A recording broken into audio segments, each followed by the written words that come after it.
my goodness. Good morning, good afternoon.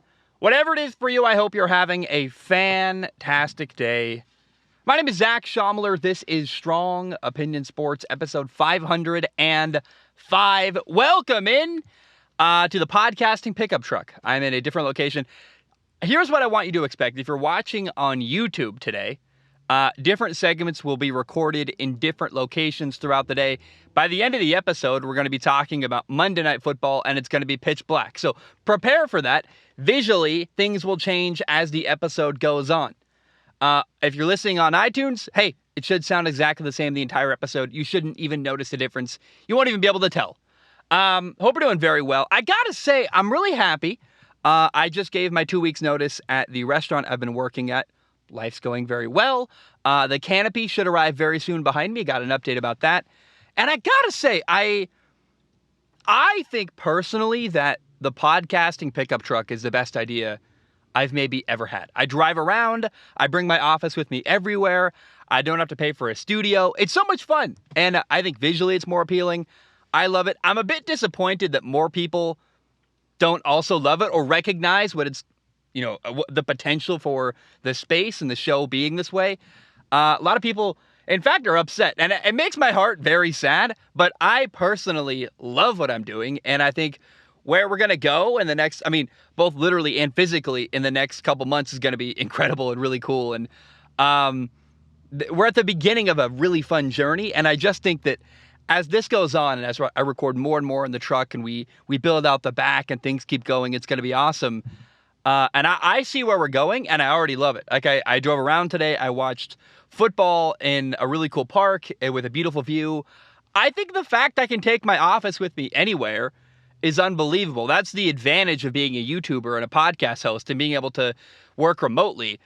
I'm going to take full advantage of that and take this with me everywhere I go. And so, man, I just, like I said, I'm disappointed more people don't, see the potential in that idea.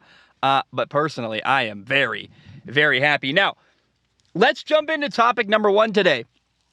During NFL Week 2, the Miami Dolphins beat the Ravens 42-38. This was a wild game. I loved it so much. Oh my goodness. I was fired up. I was yelling on my Instagram story. I was so stinking happy. Here's what I didn't love. The Ravens led this game 28-7 at halftime, then 35-14. By the start of the fourth quarter. Look, I would not consider myself a Miami Dolphins fan, but I am very much rooting for their quarterback, Tua Tagovailoa. I'm very much rooting for their head coach, Mike McDaniel. And I wouldn't tell you I was rooting for Miami to beat Baltimore. I don't really care. People, in fact, think I hate the Ravens, and I don't hate the Ravens at all. I do not. It's very weird to me. But I want to see Tua do well. I would be heartbroken if they lost horribly and Tua looked bad, and that is not what happened, thankfully, but as someone rooting for Tua, what was really cool is that they came back and won. Now, it's worth saying before I get into the comeback and all the stuff that happened, I want to give a shout-out to Baltimore. 2 weeks in, watching the AFC North, watching the Browns, watching Cincinnati start 0-2 and look really questionable, watching the Steelers. They're fine. They're better than people realize, I think, but right now, Baltimore, the Ravens are the best team in that division, the AFC North. And Lamar Jackson, their quarterback, had 4 touchdowns in this game against Miami, 0 turnovers, ran for over 100 yards, had an incredible long run. Rashad Bateman, their former first-round receiver, had a 75-yard touchdown catch. And I think Lamar Jackson is throwing the football better than he ever has in his career. He looks outstanding. And it's so cool the progression Lamar has made from his time at Louisville to where he is now. He's so much better of a quarterback. He's a better passer. It's unbelievable. He deserves the contract he's going to get soon. And I just am really excited. And I want to say, yeah, people are hating on the Ravens defensive coordinator. They had a great lead. They gave it up. Had a couple rookie corners playing. Their defense wasn't at 100%. And to this day, I don't think anyone, 2 weeks in, we're not very far into it, but yet Bill Belichick had no answers week 1 to the Miami Dolphins offense, and I think it's okay that with a bunch of rookies playing and a banged-up secondary, I don't know how you stop Tyree Kill and Jalen Waddle. The Ravens didn't, and by the way, the Ravens had the ball a lot in the second half. They scored 10 points, so it's not all on the Ravens defensive coordinator, but again, you look at the stat line for Lamar Jackson. He played incredible. It's hard to find fault. I think you just sometimes have to go, hey, They had us. The Dolphins played an outstanding game. And that's the story of this game, though. The Dolphins and their quarterback, Tua Tagovailoa. Dude, I'm so stinking excited. Week 1, when Miami beat New England, I walked away wondering, what's going to happen if, or really when, the day comes that Miami plays against a high-powered offense that's going to score a lot of points? I wondered, can Miami and Tua keep up with that kind of offense? Keep up with Justin Herbert or Josh Allen, or I think the Vikings are going to score a lot of points. We'll see how they play on Monday Night Football. I was worried that they would not be able to score enough points to win a shootout. Week 2, we got our answer. Tua Tagovailoa, the Dolphins quarterback, was 36 for 50 passing, 469 yards with 6 touchdown passes and 2 interceptions, one which I think was a contested ball, and I would not find fault with him there. Now, I look ahead on the Dolphins' schedule, and there's a bunch of exciting games. Games that used to make me very nervous that now I'm very excited for. I think Miami might be able to win these games. Week 3 and 15 against Buffalo. Terrifying, really good opponent. But hey, Miami can score a lot of points. We're now learning maybe they can keep up with Buffalo. Week 4, Cincinnati. Cincinnati's got a 0-2 start, but they got a lot of great receivers. They're going to score points this year. I don't care who you are. Bad start, they'll bounce back. Cincinnati's dangerous.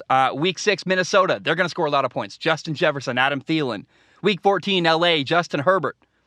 Week 16, Green Bay and Aaron Rodgers. Those are games that stand out to me on the Dolphins' schedule. On a fairly favorable schedule, by the way. The Dolphins have a lot of winnable games as you look ahead on their schedule, but these 6 games are games that I go, ooh, that's a really good quarterback. That's a good football team, a good receiving core. For whatever reason, these are teams that can score a lot of points. Now we know, Miami's offense is capable of keeping up. They can score and do it in a hurry. And again, no one yet has found an answer. Bill Belichick couldn't do it week 1. The Ravens couldn't do it. We're only 2 games in, but so far nobody has an answer to stop Tyree Kill and Jalen Waddle.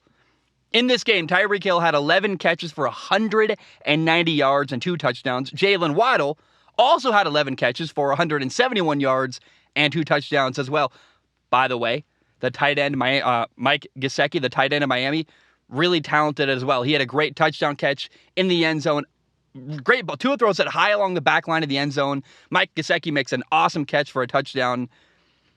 So, as someone who is rooting for Miami, I would not call myself a Dolphins fan. I don't have a favorite team in the NFL, but I love the people in Miami. I'm rooting for the people there. I love Mike McDaniel. He's an awesome head coach who I'm rooting for. His answers, his interviews, they're so fun. Tua, guy from Miami, someone who a lot of people didn't believe, a guy from Hawaii who people didn't believe in early, who's a left-handed quarterback who's got an awesome family. I'm rooting for Tua. And as someone rooting for the people there in Miami, I've developed a new fear. I went from worried, I don't know that Tua is going to work, I don't know that they can score enough points, to now my fear is, oh my gosh, I hope Jalen Waddle or Tyree Kill do not get hurt. That's my new fear, because, man, no one has found an answer how to stop them, and I'm really not sure what you do. I don't have an answer. They are just going off, and they're going to keep going off this year. By the way, Mike McDaniel so far this year, 2 games in, looks like a home run of a hire as a head coach. Great hire. He's winning. Tua looks really good. The first 2 games of the year, Mike McDaniel, a rookie head coach with no head coaching experience, man, has beat Bill Belichick and John Harbaugh, 2 legendary coaches, guys who have both won Super Bowls, who have a ton of wins under their belt. Go listen to Mike McDaniel in the postgame press conference. He's awesome. He's easy to love, easy to root for, and so far looks like a great hire by the Miami Dolphins. And remember, when he was hired, a lot of people were skeptical, by the way. People were saying they should have hired Sean Payton from New Orleans. Mike McDaniel came out of nowhere and surprised a lot of people. And a lot of people were like, who is this guy? Mike McDaniel? Why is Miami hiring him? Well, so far, 2 games in, looks like a great hire. We'll see if that continues. By week 17, it could be a dumpster fire. But right now, looks awesome. By the way, you know who I'm happy for right now? Tyree Kill. Tyree Kill, think about this. He used to live in Kansas City. I got nothing against Kansas City, Missouri, or Kansas City. What's the other place it's at? Missouri and, I guess, Kansas. It's got border town. I got nothing against Kansas City. I know that in December, I would not want to live in Kansas City. It's very, very cold. Football season in Kansas City is a cold, tough place to live. Miami's not. Miami's warm. There's great weather. Think about this. Tyree Kill now lives in Miami. It's warm. It's beautiful. There's no state income tax. He's getting paid a ton of money, and he's winning. And by the way, winning because of the huge impact he's making. I would imagine Tyree Kill has found his time so far in Miami to be very, very fulfilling. I'm happy for him. Now, 2 games in, I think Miami fans just have to feel great. You're on top of the world. You have beat Bill Belichick, a longtime division rival. You beat the Ravens. Your quarterback had 6 touchdowns in 1 game, tying a franchise record. And coming into the NFL, the narrative about Tua was that he compares to Drew Brees, where he doesn't have the biggest arm. Tua is not the most mobile quarterback we've ever seen. But with good coaching and support, Tua could become a guy who could succeed similar to Drew Brees. Remember, there was once a day a long time ago where a Nick Saban-led Miami Dolphins looked into bringing Drew Brees into their franchise. Didn't work out. He went to New Orleans instead. They brought in, I believe, Dante Culpepper. Since that moment, Dolphins fans have been having to live with the fact that they could have had Drew Brees. Then on draft day, the same day that Tua Tagovailoa was drafted by Miami, the guy drafted right behind him, number 6 overall, Tua's number 5 overall, right behind him was Justin Herbert. And Dolphins fans have had to live with the fact that, oh my gosh, we could have had Justin Herbert. I am really hoping for the sake of fans in Miami that Tua becomes the next Drew Brees. They could have had Drew Brees, they didn't. They could have had Justin Herbert, they didn't. Hopefully, the fact they could have had Justin Herbert isn't going to matter because Tua becomes the franchise quarterback they've been waiting for a long, long time. Week 2, against Baltimore, Tua looked like a guy who, frankly, he played like Drew Brees. Like, he really accurate, making big-time throws down the field, taking advantage of great matchups. I thought Tua played outstanding, and I walked away excited and very, very hopeful for Tua and Miami. Now, next week, Miami plays Buffalo. The Buffalo Bills are a Super Bowl favorite. They're outstanding. It's a division matchup. Huge game and a tough game for the Dolphins. We know, hey, Miami can score a lot of points and they can do it in a hurry. And I am really curious, what is Buffalo's game plan to stop Tyree Kill and Jalen Waddle? Last year in a playoff game against Buffalo, Tyree Kill had 11 catches for 150 yards and a touchdown. And now this year, you also got to guard Jalen Waddle. He's alongside Jalen Waddle. I don't know what you do. I walked away from week 2 feeling very hopeful for Miami. They gave me hope that maybe they really could beat Buffalo week 3. I'm stoked about Tua.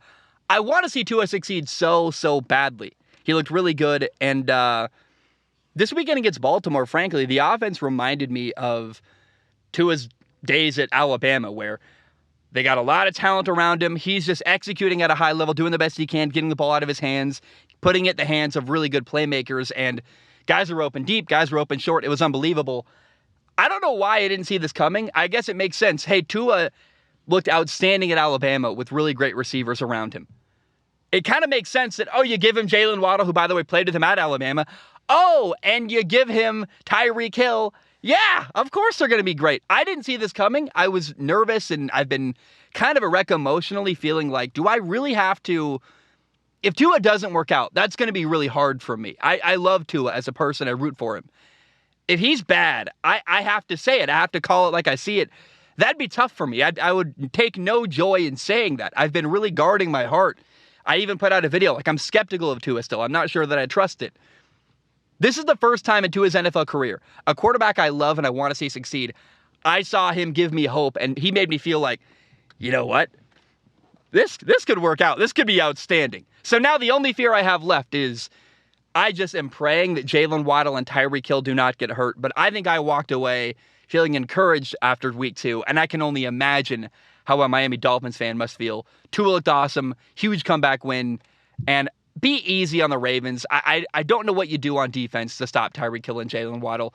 No one has the answer yet to do that. We'll see what Buffalo can do week 3, but I walked away feeling very, very hopeful about Miami after NFL week 2.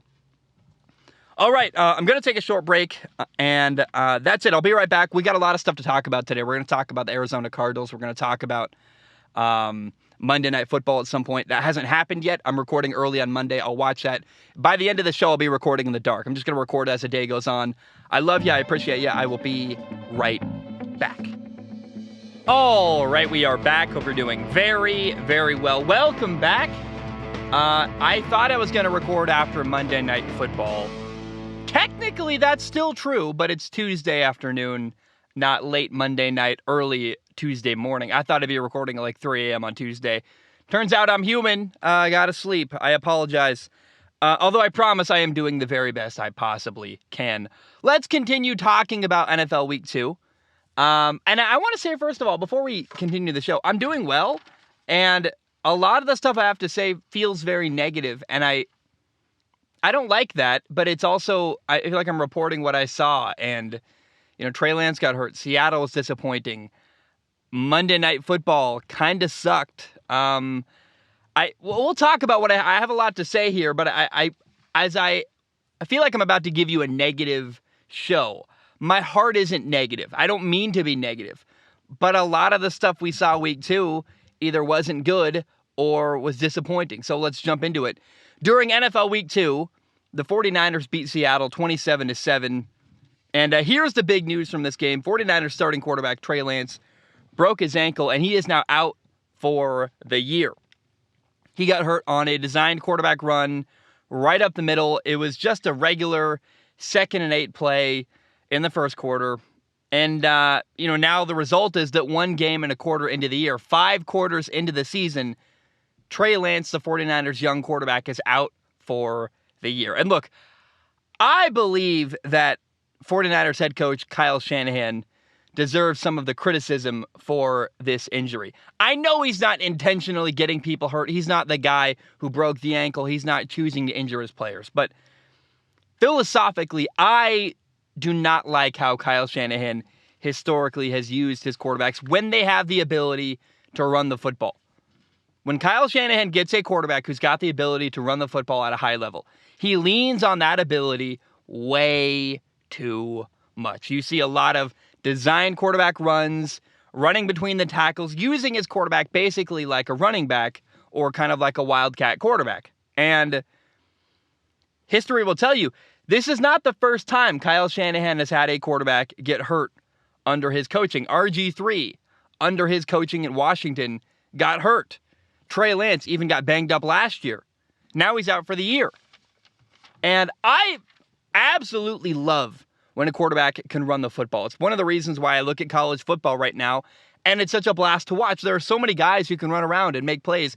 Caleb Williams, Bryce Young are 2 that come to mind. I'm like, man, it's so much more fun when a quarterback can run around and extend plays. And if I'm a coach, that's who I would want to work with, is a guy who can run around and extend plays and can avoid sacks and keep plays alive. And in today's day and age, it's becoming a necessary part of the quarterback position that you have the ability to run around and extend plays. But running for a quarterback is a tool, not a crutch. And Kyle Shanahan, in my opinion, leaned way too heavily on designed quarterback runs with Trey Lance. This has always been the case with Trey Lance. I've always been like, I don't like how much he runs the football. I don't like how many hits the guy's taking. And it feels like it cost him here. The entire 2022 season now is not going to be one that Trey Lance, the former number 3 overall pick, is going to be able to play in. And that's unfortunate. And I think some of this goes on Kyle Shanahan. Now, fortunately for Coach Kyle's sake, the 49ers still have a quarterback who can play, Jimmy Garoppolo. He came in off the bench. He played pretty well, won the game. And look, Jimmy G can be the starter all year for San Francisco. He's done it before. And in fact, in kind of a weird way, Trey Lance getting hurt ends any kind of quarterback controversy that there could have been, because now there literally can't be one. They only have one quarterback who's starting caliber, and it's going to have to be Jimmy G the rest of the year. And Jimmy Garoppolo is going to do a good job. He's done a solid job in the past. He, before he got replaced, he took the 49ers to 2 NFC title games. He took them to a Super Bowl. They lost, but still, I mean, Jimmy Garoppolo is solid. Even if he leaves something to be desired, he's still a decent quarterback who's going to do well. But it has to be a frustration for 49er fans that they have no idea really how good Trey Lance is. It's tough, It's a big unknown. I think there's a lot of talent there. I've compared him regularly to Josh Allen and Justin Herbert. Although we saw something week 1 that I don't mean to delve into the personal life of Trey Lance, but like there's something that happened with Trey Lance that I can't imagine Justin Herbert doing this. I can't imagine Josh Allen doing this. Let's recap 2022 so far for Trey Lance. Week 1, he looked bad. He did not throw the ball very well. I was as generous as I possibly could be and blamed it on the weather. I said, it's rainy, it's wet. Let's try to see Trey Lance in better conditions. But then after the game, and I saw like a post on Instagram, it's hilarious. Like, hey, the real stat of the week is that somehow he got showered, did his post-game interviews, and still an hour and 20 minutes after the game ended, was in a strip club throwing ones around. I don't know how you do that. It's a terrible look for your quarterback who, after a loss, after looking bad, you're at the strip club turning up. That's terrible. I can't endorse that. And I cannot imagine Justin Herbert in his first year starting in LA doing something like that after a loss. That's not a good look. So after a bad loss with a bad event that happened afterward, week 2, he broke his ankle. He's out for the year. Oh yeah, also, by the way, before the year even started, his team made a point to re-sign their former starting quarterback, Jimmy Garoppolo, a move that did not feel like a vote of confidence, in my opinion. So, Trey Lance is in a confusing spot. I think he had an immature moment after the game, going to a strip club. I don't care. I've got vices. We all have vices. I take too many edibles. I do dumb stuff. But that's a bad look for your franchise quarterback after a loss like that, to be caught in that moment. You're not James Harden. And James Harden rightfully gets criticized a ton for that kind of stuff. The dude has a lot of talent, Trey Lance. He's a former number 3 overall pick in 2021. I think he's got potential to be the best quarterback in that draft class. Trevor Lawrence is awesome. I think Trey Lance can do stuff running the football that Trevor Lawrence simply cannot do. But right now, it's still not clear whether he's even going to become the long-term solution at quarterback in San Francisco. Let alone, is he going to become the star quarterback I think he's capable of becoming? And what's even worse is it's going to be a long time before we get answers. He's now not going to be on the field all year. We got to wait a whole another year till we find out how good Trey Lance really is or can be. And I would imagine for 49ers fans, that's incredibly frustrating. And it feels like kind of a waste of a year. Like, we drafted this kid. We hope he's our guy. There's a lot of doubt surrounding him. This was the year. The objective of this season was to figure out how good is Trey Lance and how good can he be and progress him and get him better. Now it's just a year he's going to be recovering and waiting and hopefully growing as a player and watching film. And I hope he can learn a lot from Jimmy Garoppolo simply by watching film and going to practice and being engaged from the sidelines. But man, is this not good news for Trey Lance. It's not good news for 49er fans. And the fact that now the uncertainty is going to continue on for a whole nother year surrounding Trey Lance, that has got to be a massive, massive blow to the 49ers franchise. There's a lady who pulled up next to me. I'm in an empty parking lot, by the way. Like, there's so much room, it's not even funny. Like, I'm in an empty parking lot, and this lady shows up with her son blasting music in the spot next to me somehow. I'm not sure why. I don't know why that had to happen. What a ridiculous and frustrating thing to have. Like, I kind of like the chaos of this show. I lean into that stuff. But I feel like it's just a social norm. You have a whole parking lot. You had to really pull up right next to my truck. I don't know. And we made eye contact. I'm like, lady, what are you doing? I don't know. She's gone now. Frustrating stuff. This past weekend had to be really discouraging if you are a Seattle Seahawks fan. They lost to the 49ers 27-7. And the only touchdown they scored was when they blocked a field goal and ran it back for a touchdown. Seattle's offense looked boring and crappy, which is actually what I expected them to look like coming into week 1. Then when they beat Denver in that game week 1, I thought, hey, maybe I'm wrong. I had some hope. I had a glimmer of, hey, maybe they're better than we realize. But now after week 2, I think I've kind of swung back the other way. I think it's very possible the Denver game week 1 was kind of a fluke. And, Seattle was down 20-0 at halftime. They punted 5 times. They had 3 turnovers. Geno Smith, their quarterback, wasn't horrible. He was 24 for 30 passing, had 197 yards, 1 interception. But it wasn't great either. It was crappy and boring. And unfortunately, the best offensive play of the day for Seattle was a double pass to DK Metcalf. He made this crazy catch, like one-handed, kind of falling down. Got called back. They had an ineligible man downfield. I believe it was Abe Lucas, their rookie right tackle. One positive note is that Geno Smith, their quarterback, only got sacked 2 times in this game, which is a very surprising thing to me, given that Seattle has got 2 rookie tackles. But just the word for Seattle after week 2 is discouraging. It was ugly. And we're going to see how the next couple games go for Seattle. But personally, if I'm a Seattle fan, I would be rooting for a bad year. I mean, honestly, I would want an opportunity to draft Alabama quarterback Bryce Young. And I look at Seattle right now. What they really need is a young, dynamic quarterback, which is exactly what Bryce Young is. And unfortunately, what we saw in week 2 is just a team that there's not a lot of pop there. There's not a lot of exciting stuff going on. It was discouraging. It was frustrating. I don't know if that will continue.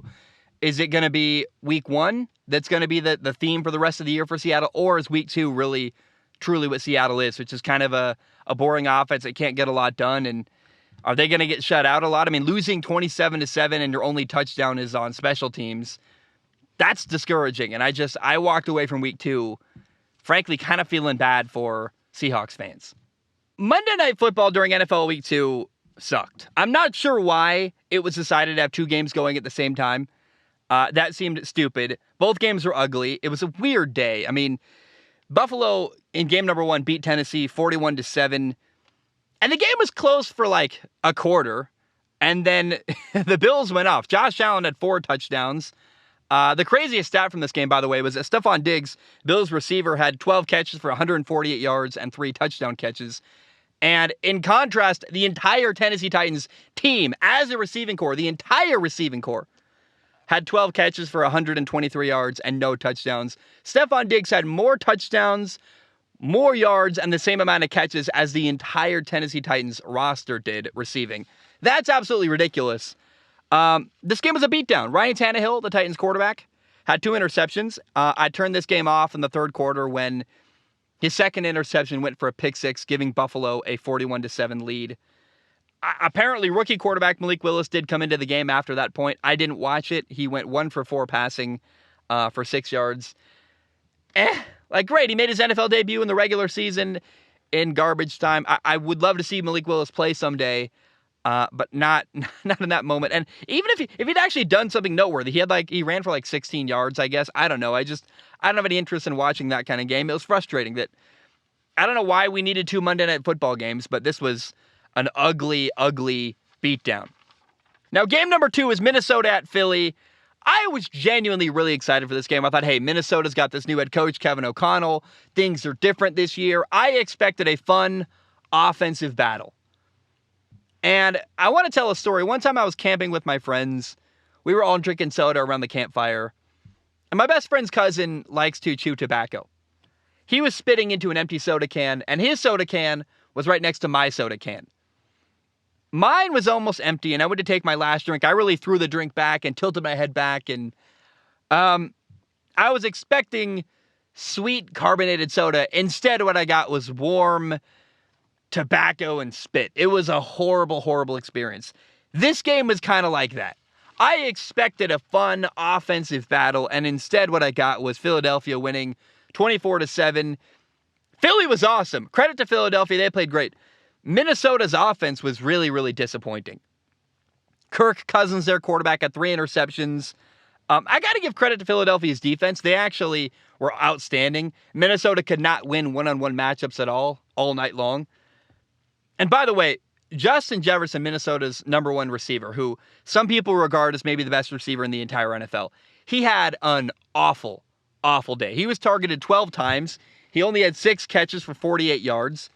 And 2 of Kirk Cousins' interceptions came when he was targeting Justin Jefferson. Interception number 1 was on a post route where, for some reason, Justin Jefferson ran behind Eagles corner Darius Slay. He kind of hung Kirk out to dry. He ran behind the defender and kind of stopped his route. Kirk was expecting him to win inside. Gave Darius Slay a really easy interception in the end zone. The second interception was on Kirk. Kirk Cousins had a defender in the flat route, just kind of sitting there waiting for him to throw the football. I don't know what he saw. He threw it, it got picked off. That was a bad decision. And that one's on Kirk.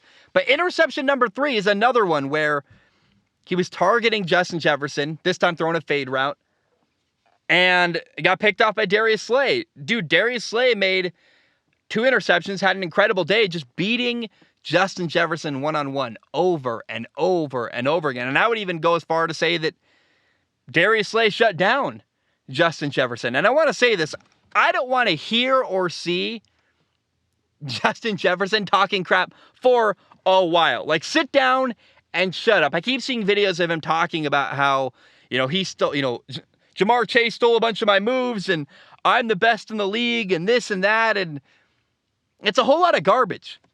You can't talk all that mess and then play that bad on Monday Night Football. Just not acceptable. Can't do that. You got shut down by Darius Slay. Justin Jefferson, no more talking smack for a while. I'm burned out on it. You can't talk smack and then play that bad on Monday Night Football. By the way, after this game, Kirk Cousins is now 2-10 in his career on Monday Night Football. 2 wins, 10 losses, which is hilariously terrible. And people get mad at me when I say that, Kirk Cousins doesn't handle big moments very well. I think at this point, the record speaks for itself. He's 1-3 in the playoffs. He's 2-10 on Monday Night Football, 10-18 in primetime games. And right now, Kirk Cousins, if he finishes his current contract, which goes through 2023, he will have made $231.6 million during his NFL career. All while he is right now 60-2 as a starting quarterback in the NFL. The narrative from Kirk is not being changed at all. I was hoping that Kirk was going to change the narrative that he's kind of a mediocre quarterback and struggles in big moments. We're only 2 games in. We'll see how the rest of the year goes. But right now, the Monday Night Football struggles continue. And putting up a 3-interception game with the world watching, at least all of America watching, that's a really, really bad look for Kirk Cousins, who I'm hoping this year can change the narrative that he cannot handle big moments. All right, I want to give a shout out to Cardinals quarterback Kyler Murray. After week 1, I was very, very critical of him. I said he did not play well enough to justify his massive contract. Well, this past weekend during NFL Week 2, Kyler led his team to an awesome win over the Raiders. The Raiders were leading 20-0 at halftime. Arizona was getting absolutely dominated. The offensive line was struggling. Kyler Murray was under constant pressure. He wasn't getting enough help from his receiving core. And yet somehow Kyler Murray found a way to win this football game. And I want to give Kyler Murray a ton of credit. That is how you bounce back after a week 1 loss. He was down 20 points. He made a ton of big plays to bring his team back. I think the best play by far was a 2-point conversion where they were down 23-13. They needed a 2-point conversion to make it a 1-score game, an 8-point game. And Kyler just put the team on his back. He ran around forever. He extended a play. He ended up back by the 20-yard line. Ended up taking it for himself all the way into the end zone for the 2-point conversion. The play lasted 20.8 seconds. It was absolutely unbelievable. And look, A.J. Green dropped a touchdown. Arizona's offensive line, they're a problem. When you give Kyler Murray time to throw, he's pretty dang good. However, unfortunately, through the first 2 games of the year, he's been constantly under pressure. DeAndre Hopkins is still out with 4 more games left on his suspension. This was an ugly game. Arizona did not play well, but Kyler Murray overcame a lot of obstacles, and I was hard on him after week 1. I believe that's deserving. When you're making $230 million, I'm going to hold you accountable. Someone's got to hold your feet to the fire. But what comes along with criticism when you deserve it is when you do something that's deserving of praise. I want to praise you. And week 2 was an awesome win, and Kyler Murray deserves a lot of credit for his outstanding effort against the Raiders week 2. Like I said, I try to be incredibly fair. When you do stuff that deserves criticism, I'll call you out. But when Kyler Murray does something like he did here, which is play outstanding and bring his team back from a really bad deficit, I think that also deserves praise. And so, Kyler Murray, round of applause, well done beating the Raiders week 2 and making just a ton of plays and overcoming a lot of really, really challenging obstacles that I don't think a lot of quarterbacks could have overcome. Now, the Raiders were pretty disappointing during NFL Week 2. They had a 20-0 lead in the second half, and they lost. They only scored 3 points in the second half. The Raiders are 0-2.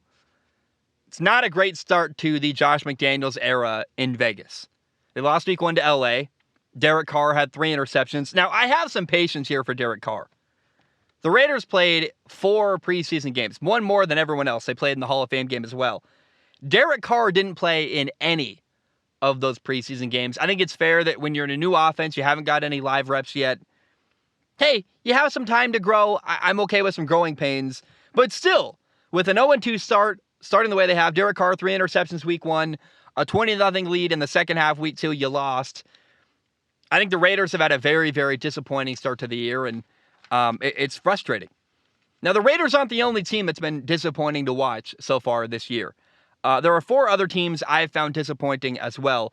The Colts, for example, they tied Houston week 1. Week 2, they got embarrassed by Jacksonville 24-0. Indy was talking about a Super Bowl going into the year. They're like, we brought in Matt Ryan. Matt Ryan's on a quest for a Super Bowl.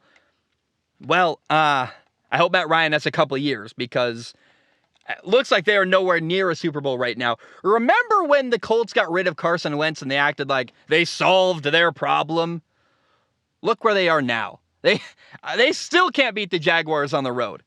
And they just have an older quarterback who's not as physically gifted. Like, I don't know how... Matt Ryan's awesome. I'm rooting for Matt Ryan. I hope it goes well. But it's like, oh yeah, look! The Colts solved all their problems. They got rid of Carson Wentz, and now suddenly they're a great football team. Oh, no. Wait, they're not. They still have lots of problems they're working on. So, I don't know, man. It's really, really wild to see what the Colts are going through right now. Denver's also been underwhelming. They lost to Seattle week 1. They then struggled week 2 against Houston. Russell Wilson didn't play at all in the preseason either. And it kind of shows. Denver's been really bad with clock management and in-game decision-making. Nathaniel Hackett, their head coach, has never been a head coach before, and that's painfully obvious. I'm rooting for him, but still, wow, they've been ugly to watch. And I worry that Denver added Russell Wilson and still is going to finish last in their division. Now, the Bengals are 0-2. It's been an ugly start. They lost week 1 to Pittsburgh. Joe Burrow had 5 turnovers. Week 2, I thought for sure they would win because they were playing Dallas, who didn't have Dak Prescott, playing a backup quarterback, Cooper Rush. They lost again week 2. And so Cincinnati been highly, highly disappointing this year. In 2 games, Joe Burrow has been sacked 13 times. Their offensive line is a absolute disaster. Joey B's getting hit a ton. And it's ugly. The Bengals have been very, very disappointing. So far, the Raiders, the Colts, Denver, and Cincinnati. Let's add Carolina to the list. They are 0-2. And it's not really a shock that Carolina's not doing very well, but it is disappointing. They added Baker Mayfield. I was hoping that adding him at quarterback would finally, with him healthy, by the way, be the boost they needed to win close games. And, week 1, they kicked a go-ahead field goal with a minute left and still lost to Cleveland. Week 2, Carolina lost to the Giants. They got the ball with, 3 minutes left, down 3 points, and couldn't score. Carolina's had opportunities to win, but they couldn't. And I wonder if Matt Rule, their head coach, is going to survive the rest of the year because it's just really not been good for Carolina. They've had years and years of struggling, and they're playing in close games. They're still not winning. It's not happening. And, those are 5 really disappointing teams to start their first 2 weeks of the year. The Colts, the Bengals, Carolina, Denver, and Indy. All right, guys, it's been such a chaotic, hard episode to record. I've had people heckling me, like literally. I had a woman pull up next to the car. The safety guy, the security guy for the parking lot just sat next to me for like 5 minutes flashing his lights. I ignored him and kept going. This has been one of the most difficult episodes to record in the history of recording in the truck. I'm doing the very best I can. I'll listen back to it. Hopefully it sounds fine, but it's been a really frustrating episode. It's hot as hell in here. The sun is shining on me. I don't want to wait any longer. I want to get this episode out. I don't want to wait till like midnight to record this episode. But there's a reason why I record at night. It's because the lighting's better. It's because there aren't people around bothering me. I don't know, man. If anyone ever wonders why I often record the podcast at night, it's because there are so fewer factors to worry about when you record at night. Just nobody bothers you. And it's not as hot. So just a heads up, that's what often happens and why I often record at night. All right, let's talk about college football week 3. It was not a great weekend of college football. Georgia dominated South Carolina 48-7. I was really excited about this game because I wanted to see how South Carolina's quarterback Spencer Rattler handled playing a really great defense, an SEC level defense, Georgia. How would he handle that kind of moment? Spencer Rattler was 13 for 25 passing with 118 yards, no touchdowns, 2 interceptions. His first interception came on a throwback wheel route to his running back. It was kind of a weird decision where he made this indecisive throw, almost like he was trying to throw it back shoulder, but wasn't sure if he wanted to throw back shoulder or maybe out of bounds. Was he throwing it away? I'm not really sure. He was picked off by true freshman Malachi Starks, by the way, who is a stud. I love this kid. Malachi Starks, 18 years old, first year playing college football, absolutely dominating. Interception number 2 for Spencer Rattler came when South Carolina was down 38-0. Spencer Rattler threw a deep ball into double coverage, got picked off. Honestly, Spencer Rattler did the best he could. He had a nice deep ball to Jaheim Bell. It was a perfect throw into, against really good coverage. But South Carolina was just outmatched. I mean, I don't know. I appreciate that South Carolina didn't just roll over. They really went down fighting. They ran a fake punt. They went for it on a 4th and 9 later. They got dominated, but they really did give their best and try everything they could. And I find myself really rooting for South Carolina's head coach, Shane Beamer. I want to see them do well at South Carolina. I'm rooting for them a lot. Now, Georgia, they're the best team in the country in college football. They've outscored their opponents 130-10 through 3 games. They beat Oregon 49-3. They beat Samford 33-0. Beat South Carolina now 48-7. Georgia, they're better than Alabama. Georgia looks like what Alabama looked like a couple of years ago, where they were just absolutely obliterating people. They've got NFL players all over the field. Their tight end room is incredible. Malachi Starks is unbelievable. There's so much depth and talent everywhere. Like, their receiving core is better than Alabama's. I mean, Alabama's got a receiving core that's not as experienced. They lack some speed. Georgia right now is just unbelievably good. And I find myself such a fan of their quarterback, Stetson Bennett. He's executing at a high level, but he's also making plays, man. He is taking full advantage of every opportunity he's gotten at Georgia and playing outstanding. Stetson Bennett can go head-to-head with any team and any defense in the country. And right now, honestly, I expect Georgia to repeat as national champion in college football. Now, Oregon dominated BYU 41-20. I stopped watching in the third quarter when Oregon was up 38-7. But this was a good win for Oregon. It supports my belief that the Georgia game just is not a very good representation of who they are as a team. And I don't think you can read too much into that Georgia loss for Oregon. Texas A&M beat Miami 17-9. Texas A&M switched quarterbacks to Max Johnson for this game. He was LSU starter last year. He's also Brad Johnson's son. Brad Johnson does trick shots on TikTok, by the way. Kind of funny. Former NFL quarterback as well. Max Johnson was fine. I was excited to watch Miami quarterback Tyler Van Dyke in this game, but Miami was just badly outmatched. His receiving core didn't help him very much at all. He was under constant pressure. It was disappointing because I wanted to see their quarterback showcase his talent, and I felt like in a game where he was severely outmatched, he wasn't able to do that. Now, Miami kicked a field goal down 17-3 on 4th and goal, which was just a very weird decision. It seemed like a rare opportunity in the red zone that Miami didn't appreciate. Like, Miami didn't seem to understand, hey, you're not going to get a lot of opportunities to score in this game, and down 17-3, kicking a field goal rather than going for a touchdown, making it a one-score game, felt like a really weird moment for me, and I just didn't really understand why Miami didn't seem to appreciate the gravity of the moment. Now, USC beat Fresno State 45-17. Caleb Williams had 4 touchdowns for USC, 2 running, 2 passing. Fresno State quarterback Jake Haener got hurt in the third quarter. That sucked. He got carted off. He had 2 turnovers in the game. He had an interception on a Hail Mary before halftime, and he fumbled on the play he got hurt on in the third quarter. Luckily for him, it was just a high ankle sprain. He will be back this year, but not the offensive battle I wanted. I wanted to see more of Jake Haener. I was hoping he would do more in this game. I do think Jake Haener is underrated. I think he's at least going to be an NFL backup, if not a Gardner Minshew level guy who could win some games when he gets an opportunity. I think Jake Haener could surprise people at the NFL level, but Caleb Williams is unreal.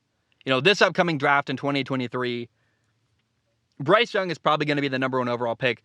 In 2024, Caleb Williams is going to be the number 1 overall pick the next year after that, because Caleb Williams is just unbelievably talented at the quarterback position. LSU beat Mississippi State 31-16. Brian Kelly got his first SEC win with LSU. LSU quarterback Jaden Daniels looked pretty good. He had 2 touchdowns, 1 running, 1 throwing. Jaden Daniels is running the football very, very well. And really the only big storyline from this game I found interesting was that LSU stud receiver Kayshon Boutte is still not producing at a high level. He's a preseason All-American. In this game, he only had 3 catches for 31 yards. Kayshon Boutte's just been a huge disappointment this year. I don't know what's going on there at LSU, but he seems unhappy and seems really, really bad and just not making an impact at all for LSU as a receiver. Now, all in all, college football week 3 was pretty weird. Alabama played Louisiana Monroe. They won 63-7. Ohio State beat Toledo 77-21. Michigan beat Utah 59-0. Or UConn, 59-0. Basically, every ranked team in college football played an easy game to get ready for their conference play. There was one upset. Unranked University of Washington beat number 11 Michigan State 39-28. That was probably the most exciting upset of the game, of the week, in college football week 3. I thought the personal favorite moment for me in college football week 3 was watching Appalachian State. I want to recap the year so far for App State. Week 1, they lost to North Carolina 63-61. They almost won that game. Week 2, they did win. They upset Texas A&M 17-14. So they beat an SEC team, Texas A&M. Then week 3, Appalachian State got College game day to come to their small town, Boone, North Carolina.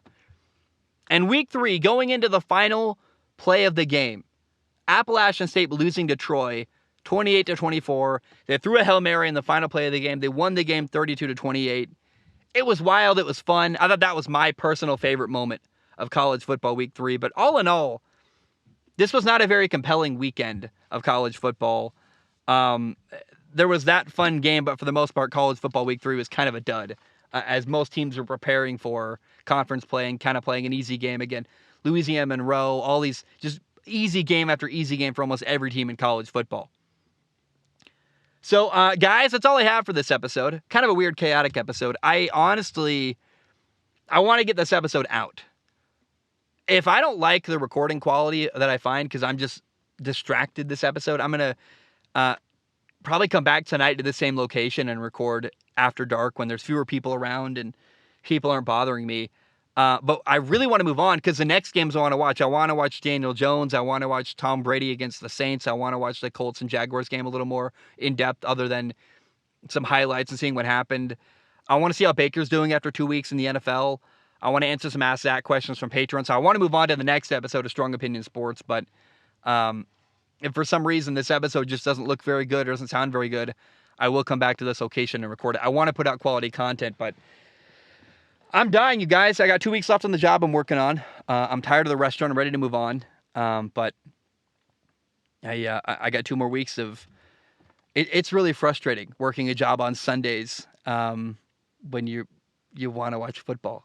Thankfully, money's good and I don't need the job anymore, but it's been a frustrating time in my life and doing the best I can. I love you. I appreciate you. Hope you have a great day. And bam, we are done.